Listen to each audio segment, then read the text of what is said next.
আজকে আমরা আমাদের একজন সহযোদ্ধা, যদিবা তিনি নির্বাচিত হয়েছিলেন ভারতীয় জনতা পার্টির দল থেকে 2021-এ, বর্তমানে তিনি কার্শিয়ঙের বিধায়ক শ্রী বিষ্ণু প্রসাদ শর্মা, তিনি আজকে সর্বভারতীয় তৃণমূল কংগ্রেসে যোগদান করছেন। আমরা খুবই আনন্দিত এবং তার অস্বস্তিটা আমরা বুঝতে পারতাম বিধানসভায় যখন আমরা দেখেছি তাকে অস্বস্তি বোধ করত। ভারতীয় জনতা পার্টি কোনো গঠনমূলক বক্তব্য কিংবা তারা কোনো তর্ক বিতর্কে সঠিকভাবে যুক্তি দিয়ে যোগদান করতেন না। তারা গঠনমূলক রাজনীতিতে যে বিশ্বাস করে না, সেটা বিধানসভাতে প্রত্যেকবারই যখন সেশন হতো আমরা দেখতাম। কিন্তু সেই অবস্থায়, সেই পরিস্থিতিতে বিষ্ণু প্রসাদ শর্মাকে যখন আমরা দেখতাম যেখানে তিনি বসছেন বিজেপি গ্যালারিতে, তা কিন্তু অস্বস্তি হতো। তারা ওয়াকআউট করলেও তিনি বসে থাকতেন, কখনো কখনো ভিড়টা এত জোর দিত যে তিনি বাধ্য হতেন উঠতে।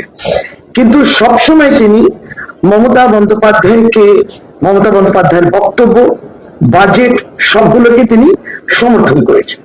অত্যন্ত মামাটি মানুষের মতো একটি অত্যন্ত সাধারণ বলবো কিন্তু অত্যন্ত গুরুত্বপূর্ণ গোর্খা লিডার। উত্তরবঙ্গের তার পরিশ্রম, তার সমস্ত রাজনীতির উৎস সেই জায়গা থেকে। তিনি কৃষক, সুতরাং খুব সাধারণ মাটির মানুষ আজকে মামাটি মানুষের দলে যোগদান করছে।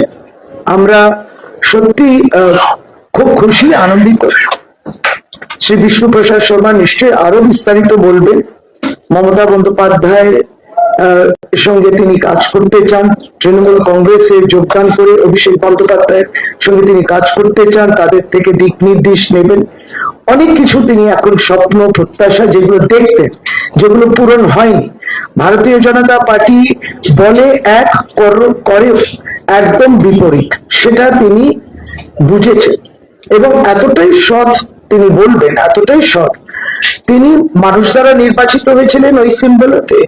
তিনি তাই জন্যে মানুষকে ধোঁকা না দিয়ে এই টার্মে থাকতে থাকতে অবশ্যই প্রতিবাদ জানিয়েছেন ধ্বংসাত্মক রাজনীতির বিরুদ্ধে ভারতীয় জনতা পার্টির। বিধানসভায় তিনি তার ব্যবহার আচরণ থেকে আমরা বডি ল্যাঙ্গুয়েজ থেকে বুঝেছি।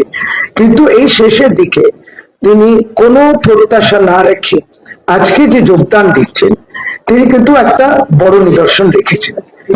Welcome to all India Trinamool Congress Shri Bishnu Prasad Sharma. তাকে আনুষ্ঠানিকভাবে আমরা তার হাতে দলীয় পতাকা তুলে ধরছি। আপনি উত্তরে নেই না, আমার একটা আপনি পড়েন, আপনি পড়েন।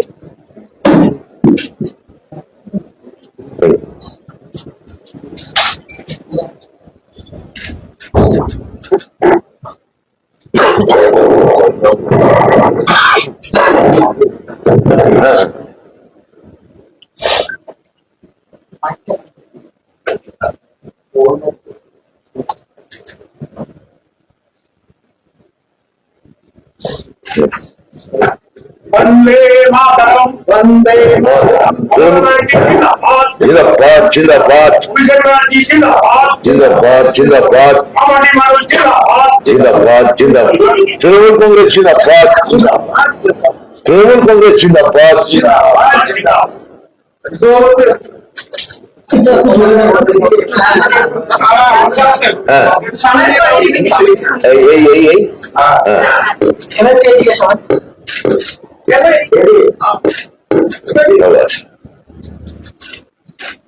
Thank you. Thank you. I think we can request Vishnu to say a few words.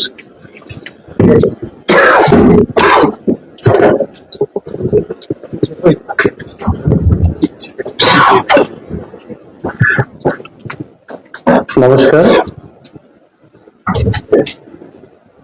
আমার মিডিয়ার বন্ধুদের সামনে কিছু বলার আগে আপনাদের মাধ্যমে আমি যে জনগণ কার্শিয়ং থেকে আমাকে জিত করে এখানে পাঠিয়েছিলেন, ভিক্টোরি দিয়ে পাঠিয়েছিলেন, আজকে আমি আমার জনগণকে আপনার মাধ্যমে আগে কিছু বলতে চাই। আপনারা যে রাজনৈতিক চিহ্নে আমাকে ভোট দিয়েছিলেন, আমি আপনাদের সম্মান আজকে অবধি রাখলাম। এই কিছুদিন আগে বিধানসভা সেশনটা শেষ হয়ে গেছে, তখনই সেদিনে আমি বলেছিলাম আমি আর মুক্ত পাখি। আমি জনগণের ভোটকে অনাদর করলাম না, জনগণ খারাপ পাবেন না। হ্যাঁ, রাজনীতিতে কিছু লোক থাকে, ভালো করলেও খারাপ কমেন্ট করে, খারাপ করলেও খারাপ কমেন্ট করবে, ওনাদের জন্য আমি চিন্তা করব না। কিন্তু আমার জনগণ যে আমার উপরে বিশ্বাস করেছিলেন, আজকে আমি তৃণমূল কংগ্রেস পার্টিতে ঢুকেছি। আপনাদের যে স্বপ্ন আছে একটা উন্নত সমাজ, সেই উন্নত সমাজ, উন্নত ভবিষ্যৎ, উন্নত প্রজন্ম, এইসব পরিকল্পনা নিয়েই আমি আজকে টিএমসি পার্টিতে ঢুকেছি। কেন কি গত 5 বছরে আমি অনেক কিছু দেখেছি, অনেক কিছু জানতে পেরেছি, শিখতে পেরেছি এখানে। তো আমি এই গত 5 বছরে দেখেছি যদি উন্নয়নের জন্য আমাকে যেতে হবে, আমাকে রাজ্য সরকার চেক করতেছে, যে ধরনের একটা পলিসি নিয়ে কাজ করতেছে। আমি জানি আমি যে দলে ছিলাম সে দল থেকে, কেন্দ্র থেকে টাকা পাঠাইতো না, তার সত্ত্বেও এখানে উন্নয়নের কাজ থামেনি। আমি একটা জিনিস জানতে পারি, গোটা ভারতে যে একটা বিশৃঙ্খল রাজনীতি আছে, যে আজকে রাজনীতি যে পর্যায়ে চলে গেছে, যে অবসান আছে, ওই রাজনীতিকে চ্যালেঞ্জ যদি ভালোর জন্য কেউ করতেছে কোনো একটা মুখ্যমন্ত্রী, তো গোটা ভারতে আমরা একটাই চেহারা দেখতে পারবো, সেই চেহারা আছে মাননীয় মমতা ব্যানার্জি। তো আমি 5 বছর সেখানে বসে অনেক দেখলাম, আমাকে অনেক ব্যথা হয়তো, আমি দল ছাড়তে পারতাম না। কেন কি জনগণের একটা স্বপ্নের উপরে একটা প্রশ্ন উঠতো আমার জীবনে, আমি সেখানে কুণ্ঠা নিয়ে বসেছিলাম। কেন কি আমি একটা মানুষ, আমি যখন জন্ম নিয়েছি আমি একটা মানুষের রূপে জন্ম নিয়েছি। আর আমি জানি মানুষের দুটোই জাত হয়, স্ত্রী আর পুরুষ, আর মানুষের একটি ধর্ম হয়, মানবতা, হিউম্যানিটি। কিন্তু আমাকে এখানে ধর্মের রাজনীতি করতে হচ্ছে, তার জন্য শোরুম দিতে হচ্ছে। 5 বছর গোটা দেশে কোনো না কোনো জায়গায় একটা ইলেকশন হইতে থাকে, আর সব কেন্দ্রের সব লিডার, সব মন্ত্রী, যদি আমরা 5 বছরই 365 × 5 যদি আমরা ইলেকশনের জন্য সময় খরচা করি, তো আমরা দেশের জন্য কবে সময় খরচা করব?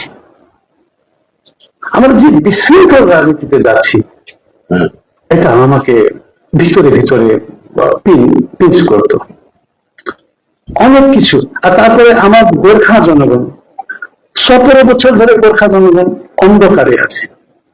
একটা আলো, বিজেপি টর্চ লাইট দেখাচ্ছে, ওই যে এটা তোমাদের আলোটা, এটা এটা এটা সূর্য, টর্চ লাইট বলতেছে এটা সূর্য। আর সূর্য কি লেখা আছে? পিপিএস। পিপিএস মানে কি আমাকে বোঝানো হয়েছে? গোর্খাল্যান্ড।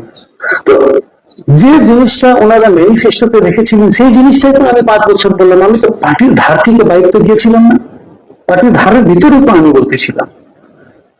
তাহলে পার্টিকে কেন আমার কথাটা পছন্দ হইল না?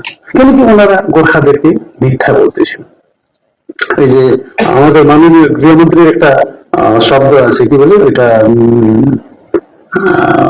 উনি বলেছিলেন ইয়ে তো ইলেকশন কাকে হয় জুমলা। হ্যাঁ, তো আমরা জুমলা, আমার জনগণকে যে আমাকে বিশ্বাস করে ভোট দিয়েছে, আমি ওই জুমলা রাজনীতি করবো আমার জনগণ সঙ্গে? আমি আজকে এখানে কিটান করে বলতে পারবো, ভারতীয় জনতা পার্টি গোর্খা জাতিকে কিচ্ছু দিবে না, একটা সুতা ধাগাও দিবে না, শুধু শোষণ। এবারও তো আনছে, এবারও কি বলছে? এখন তো ম্যানিফেস্টোতে লিখতে পারবে না, আবার আমি একটু যে চিচামিচি করলাম ভয় পেয়ে গেছে। এবার ভিতরে ভিতরে গোর্খাল্যান্ড বলতে হবে ওদেরকে, ভিতরে ভিতরে, প্রকাশ্যে লিখে নয়। তো কি করছে? ইন্টারলোকিটর বলে একটা লোককে পাঠাইছে, পঙ্কজ কুমার IPS। আর পঙ্কজ কুমার কিভাবে আসছে জানেন? যদি উনি ইন্টারলোকেটর, তাহলে হোম মিনিস্ট্রি থেকে, লেটার কই, ওনার অ্যাপয়েন্টমেন্ট লেটার কই? অ্যাপয়েন্টমেন্ট লেটার নাই। তারপরে এখানে আসছেন, প্রাইভেট হোটেলে থাকতেছেন, পেমেন্ট কে করতেছে? হোটেলের দার্জিলিং এর সাংসদ রাজু বিশ্বাস, গভর্নমেন্ট ইন্টারলোকেটর। আর ইন্টারলোকেটর কোনো ফোন নাম্বার নাই, ওনার কোনো পার্সোনাল সেক্রেটারি নাই, কোনো কন্ট্যাক্ট অ্যাড্রেস নাই। ইন্টারলোকেটর আসলে একটা পাবলিক হিয়ারিং রাখা উচিত, পাবলিক হিয়ারিং নাই। সমস্যা হচ্ছে